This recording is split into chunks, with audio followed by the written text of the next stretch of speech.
Sahabat, Ketua Umum Asosiasi DPRD Kabupaten seluruh Indonesia atau disingkat ADKASI, Lukman Said, meminta Kang Epul, pemerintah untuk menyediakan tunjangan sidang. Waduh. Bagi anggota DPRD untuk apa? Kan begitu pertanyaannya. Supaya apa maksudnya? Ya supaya para anggota dewan itu mau apa ya, menghadiri rapat paripurna DPRD. Oke. Nah, ini jadi lucu gitu kan. Langsung aja lah kita dengerin nih opini Kang Epul. Nggak, tapi saya pengen tahu dulu itu di kabarnya. Saya suka penasaran kalau gitu. dia dari partai mana sih? Gitu? Ada nggak, Kang? Tidak disebutkan sih di sininya. Ya nggak apa-apa lah ya, sama aja dari partai manapun selama dia betul-betul menampung aspirasi rakyat dan memperjuangkannya. Saya kira kita tutup mata dengan partai politik. Karena sejatinya wakil rakyat adalah wakil rakyat, bukan wakil partai. Nah, tapi kalau yang ini yang terjadi kan, ini sih gimana ya? Kok dalilnya agar anggota mau datang rapat. Iya. Sehingga harus dikasih uang makan, uang rapat. Uang rapat apa? Uang sidang. Uang sidang. Dana sidang. Ini kan Anda itu gajinya sudah besar. Masih aja minta. Oke lah, bisa jadi barangkali secara aturan itu ada mungkin ya. Tapi tetap saja ketika itu ditagih, ini benar-benar tidak menghayati apa yang sedang terjadi di rakyat jelata hari ini. Kan harusnya jangankan tidak ada uang rapat gitu, uang sidang, tidak digaji pun mereka mau gitu. Saya ingat, Kang, ada beberapa partai politik di DPR RI, kita tidak perlu sebutkan nama partainya. Itu setiap ada persoalan, setiap ada bencana, setiap ada hal-hal yang membutuhkan pengumpulan dana cepat, itu mereka sepakat memotong gajinya. Ada yang 40%, ada yang 50% kemudian disumbangkan. Nah, ini untuk mau datang rapat saja harus ada uang. Ini saya kira harus kita ingat-ingat. Namanya kita ingat-ingat. Nanti 2024 jangan dicoblos lagi. Ya, memang Ketua ADKASI ini mengakui bahwa ketiadaan tunjangan sidang ini kerap seringkali menjadi alasan bagi anggota DPRD untuk tidak menghadiri rapat paripurna ini, Kang. Ya, jadi itu yang menyebabkan ada banyak daerah yang sampai sekarang ini belum mengesahkan anggaran pendapatan dan belanja daerah. Efeknya kan kemana-mana. Oh iya, rakyat yang tergadaikan. Nah, ini dengan keberadaan ADKASI ini, asosiasi anggota dewan, asosiasi DPRD Kabupaten seluruh Indonesia. Jadi DPRD Kabupaten seluruh Indonesia. Nah, seluruh Indonesia. Kalau ini betul apa yang disampaikan oleh asosiasi ini, maka keberadaan asosiasi ini sungguh betul-betul tidak berguna, tidak bermakna. Karena harusnya keberadaan asosiasi itu adalah untuk menjaga agar kinerja anggota-anggota dewan itu tercukupi. Ini jangan-jangan asosiasi ini dibuat justru untuk menjadi daya tawar buat banggarnya masing-masing, misalkan untuk menaikkan fasilitas anggota dewan. Kan kita lihat barusan, dampaknya sehingga quorum tidak terpenuhi, tidak bisa diputuskan. Ujungnya siapa yang menjadi korban? Ya rakyat lagi. Jadi hari ini kita harus mulai rutin mencatat nih orang-orang yang kinerjanya betul-betul tidak memuaskan, jauh dari profil seorang wakil rakyat.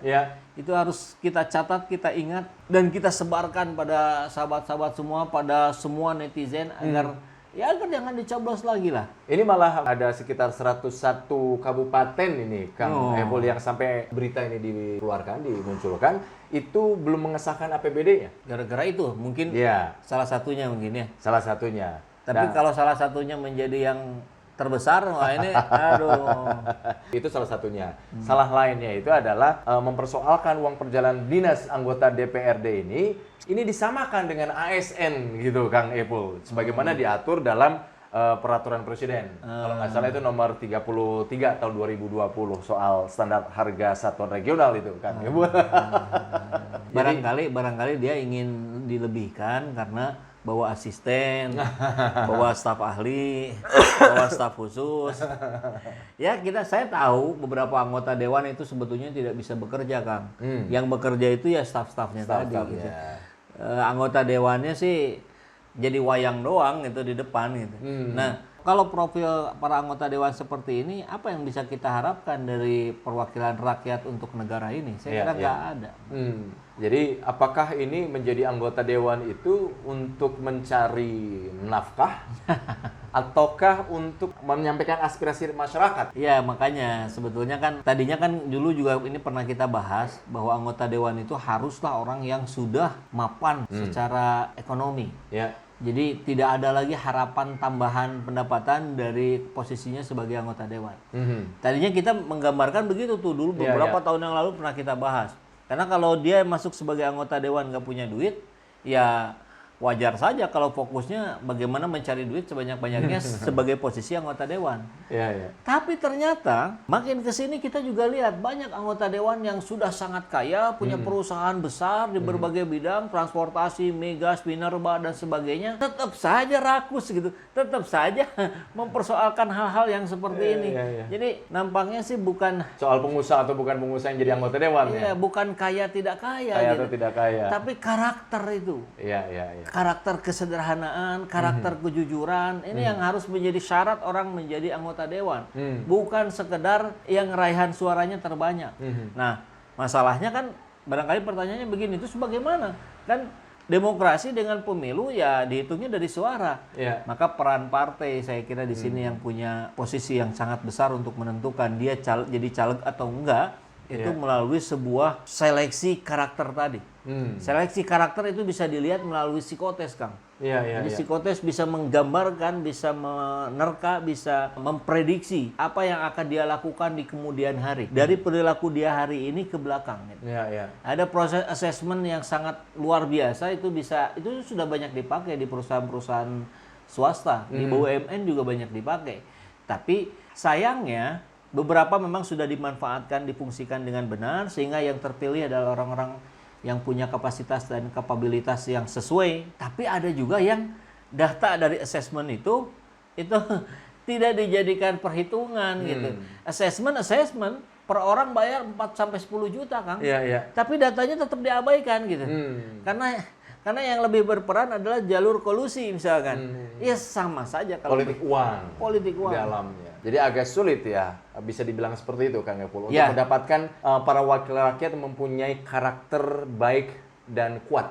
Ya, maka saya kira penentu terbesarnya ada di ketua partai masing-masing.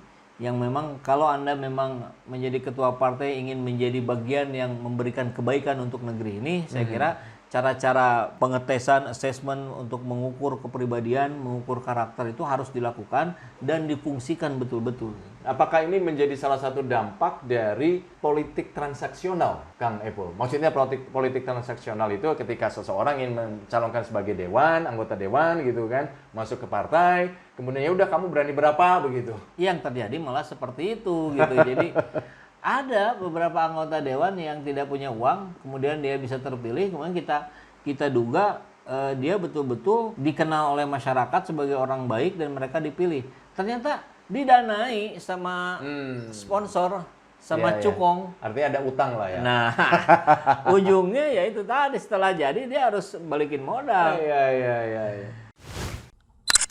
Alhamdulillahirrabbilalamin, saat ini banyak sekali sahabat-sahabat dari Saiful Zaman Channel yang menjadi patron dari kegiatan ini. Yang mendukung, yang mensupport dengan berbagai cara. Luar biasa. Via WhatsApp, via grup, via media sosial lainnya. Bahkan tidak sedikit yang kemudian mendonasikan uangnya untuk perjuangan kami di medan dakwah ini. Ya jelas hal ini sangat membantu keberlangsungan channel ini karena kebutuhan pun kemudian bertambah. Tidak bisa lagi ini dikerjakan oleh 1-2 orang. Kita harus merekrut lebih banyak orang. Dan itu jelas membutuhkan dana yang tidak kecil. Oleh karena itu buat sahabat-sahabat semua yang terus mendukung kami, doakan juga kami untuk mampu istiqomah, untuk mampu terus menyuarakan dan menggemakan suara hati rakyat. Dan seperti biasa, bagi yang ingin membersamai kami dengan membantu operasional channel ini, sahabat bisa mendonasikannya ke nomor rekening yang ada di bawah sini.